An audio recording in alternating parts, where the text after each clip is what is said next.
Hey, how's it going, YouTube? How y'all doing today? I took a good look through these cattle. Any scouring issues that I was having previously has all been solved. These cattle right now are putting on weight very well. I've kind of figured out the magic balance on these animals in terms of their diet, in terms of what I'm feeding them right now. I've kind of figured out a good balance, so I'm not having any scouring issues, and these animals are packing on weight very well. If anything, I'd like to supplement them with a little bit more protein, but I'll have to see. Some of the, like a Princess dropped this poop this morning and it was a little bit clumped up, but I don't really know exactly what's going on. She's one of my biggest animals. This is her right here. She's one of my biggest animals, so her protein requirements are kind of the lowest out of everybody, but I don't really know what's going on. Maybe she's just eating too much corn and is dropping the protein in her diet too fast. And I ain't exactly sure what's going on with that. But the hay that I was buying this week, the man sold all of it already. But in all honesty, it's not that big of a deal. I kind of sat there and I thought about it after it happened. I contacted him and I asked him about it, and he said it's sold already. But it's not that big of a deal, because there are many solutions, right, to the problems. So let's say I was gonna feed hay. Let's say I was gonna feed soybean hay because it was 65% TDN. I was gonna feed a very, very high quality soybean hay because it was 65% TDN at 23% protein, right? And I was gonna mix that with some corn or whatever. Probably was gonna be with some corn. Let's say that was my plan originally, right?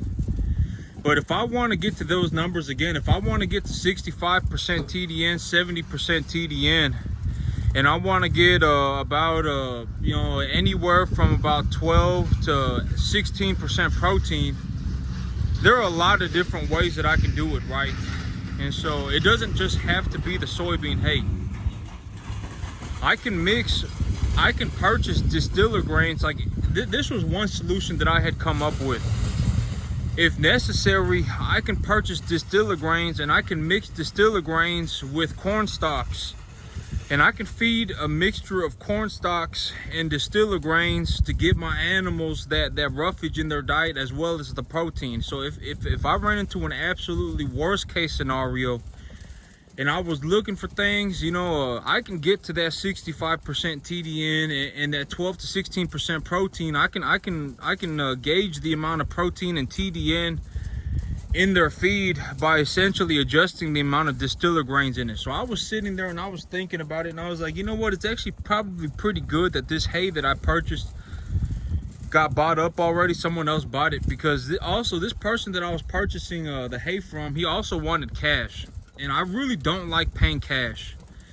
If I can, I would rather utilize debt, because let's say I take a line of credit from the bank, and instead of paying $5,000 cash, let's say I pay $50 a month, let's say I pay $40 a month, I would rather pay $40 a month than pay $5,000 cash. And so if I take a 40, and then about 15 months later, about 18 months later, I can pay the bank back then. So I can pay the bank back with the money that I have made in the future. So I would rather, it's actually a pretty good thing that I didn't get the hay. Because when I purchase from a commodity broker, the commodity broker does accept credit. And so, in another solution, I was like, if I could call around to these different commodity brokers and I can ask them if they have soy holes too. And if they have soy holes are supposed to be pretty cheap. A lot of people grow soybeans in this area up north, about an hour away. And so if I could just mix soy holes with distiller grains, 2 parts soy holes and mix 1 part distiller grains with it, I would also have another feed that I could just feed to the animals as a supplement if necessary as well.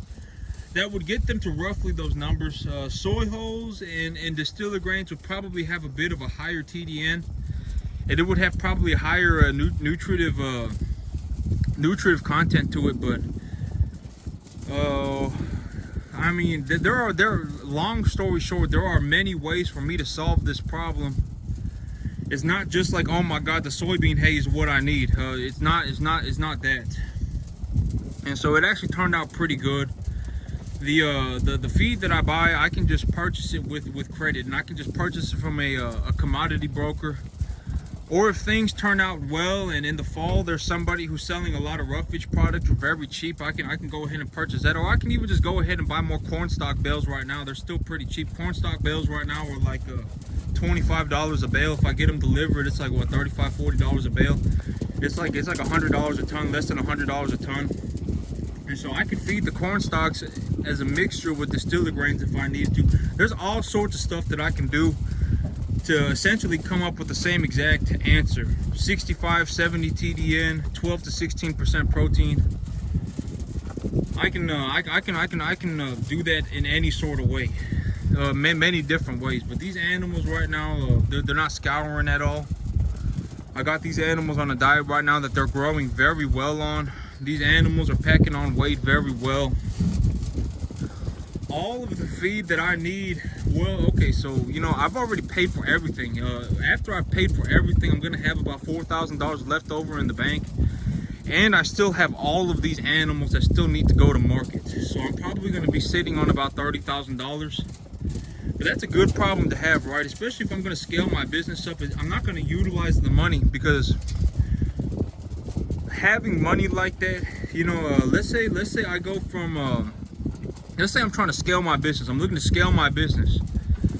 Having that money on hand is good, because if something were to ever happen where I needed money, I can just utilize what I got, right? So I'm gonna hold on to the money. I'm not gonna pay off. I've already paid off all of my capital once my check gets in. So my check from last week, I made like $6,700 last week, but I sold and you can see Big Boy's got a little bit of diarrhea on his butt, but this is old diarrhea. He's had that for a while now, and you can tell because it's starting to crust up and it's starting to fall off of him, and it's not like wet clumps. And so that's old scouring. So he was scouring, but he's not scouring anymore. But this check that I got coming in, it's going to be about $6,700. And that once I pay off all of my debts, I'm going to have about $3,000 left over.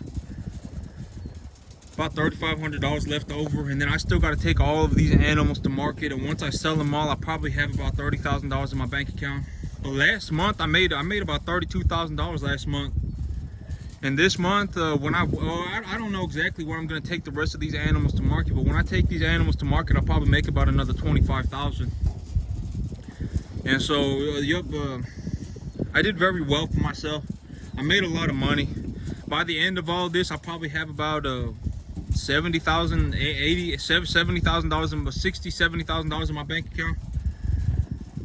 Oh wait, no. Okay, so I still got to pick up another lot of animals. I'm debating if I just want to do it myself, or if I want to go through a lot buyer. If I can do it myself, I would rather just do it myself. Because but I would rather just do it myself.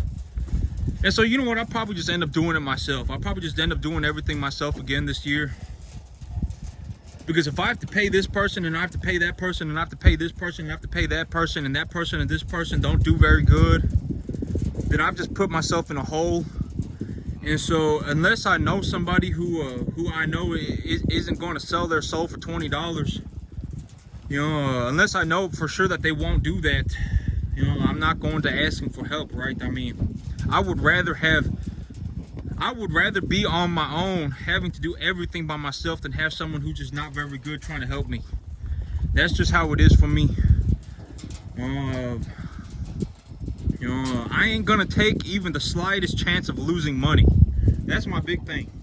Because one of my things right now is that, you know, let's say I purchase I'm looking to really put myself on a 3-month rotation.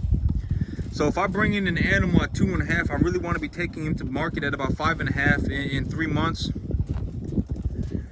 If they're preconditioned, in 3 months. If they're not preconditioned, then maybe 4.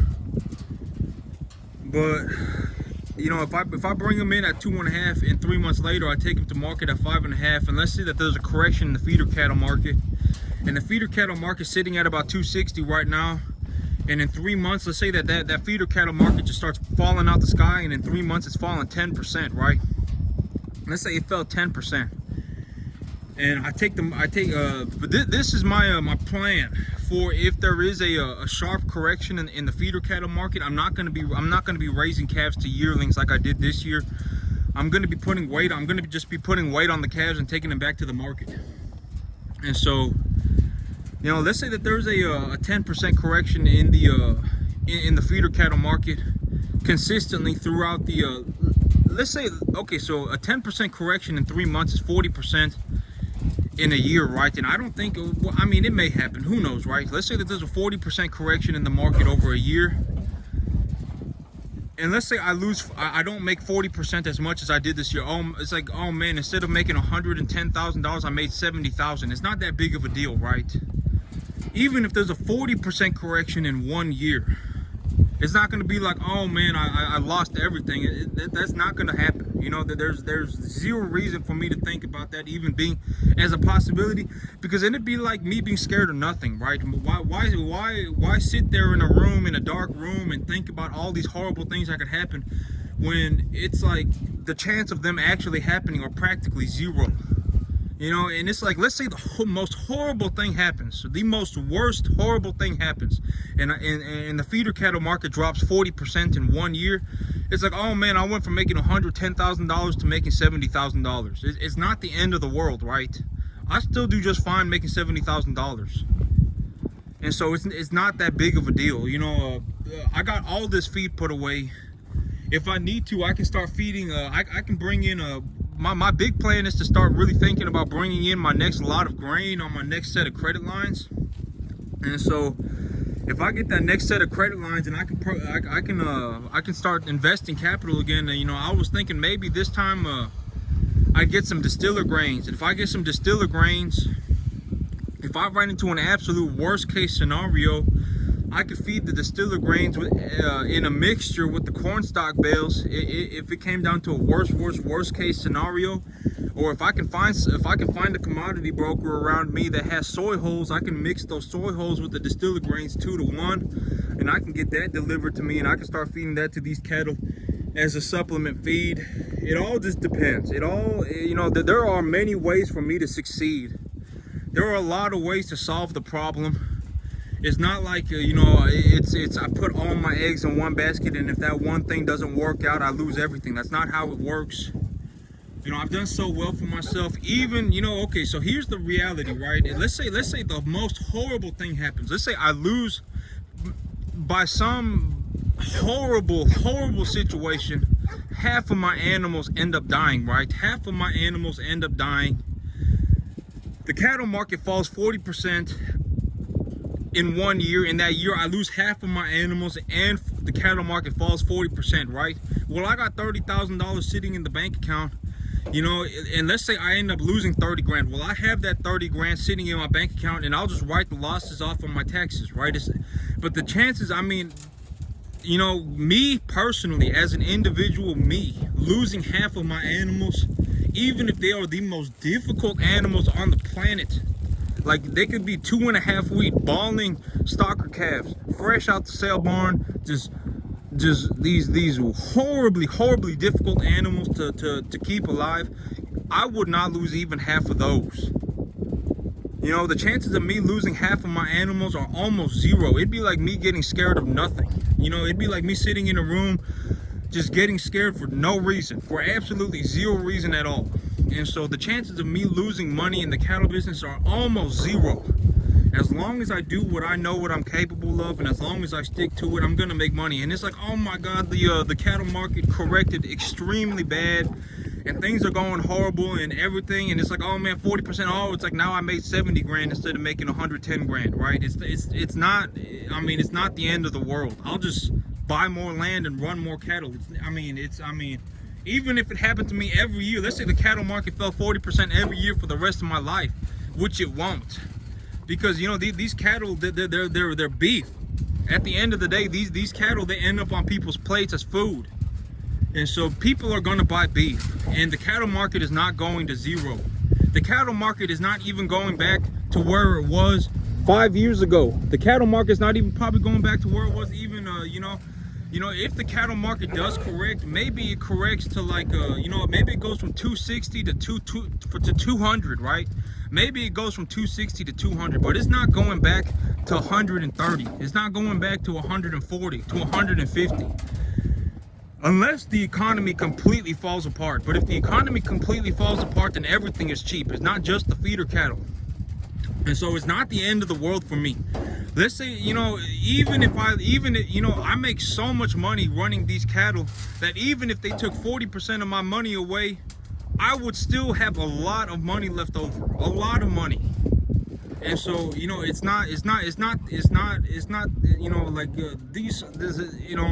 being worried about me failing in the cattle business, it's a waste of time and it's a waste of energy.